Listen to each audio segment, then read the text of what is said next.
The latest now on the government shutdown, day 31, the longest ever. Hardships growing for government workers who could miss another paycheck this Friday, including the only military service affected. None of those Coast Guard members you see shipping off there are getting paid right now.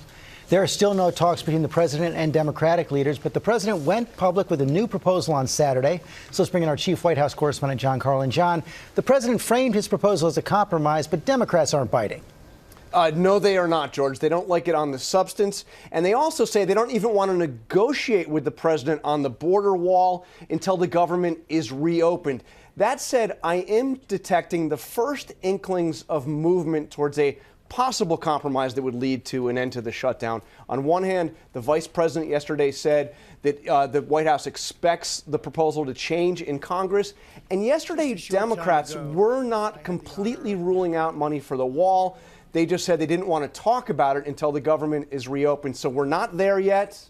We're not even really close, but we are moving slightly in the right direction. So does that mean that this idea of declaring a national emergency now off the table? It is nowhere right now. It's always something the president can move to, but there's no discussion of that right now at the White House. The one thing they are talking about is they want to put something before Congress that would ensure that the Coast Guard gets paid. Now, whether or not Democrats would go along with something that singles out just one category of federal workers, I doubt it. But they are going to push for that. State of the Union is supposed to be next Tuesday.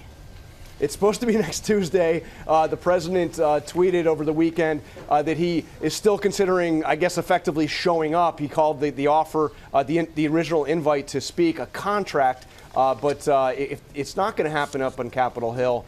But the president, you can count on it, George, will deliver the State of the Union address in some form somewhere. Other big story of the week in the Russia investigation, Special Counsel Robert Mueller knocked down that potentially explosive story that President Trump directed his attorney, Michael Cohen, to lie to Congress about the Trump Tower meeting. But the president's current lawyer, Rudy Giuliani, did raise new questions on Sunday with his admission that Trump was pursuing that Trump Tower in Moscow all through the campaign, pursuing it with the help of the Russian government. Let's take a look. Well, it's our understanding that they went on throughout 2016. Weren't a lot of them, but there were conversations. Can't be sure of the exact dates, but the president can remember having conversations with him about it.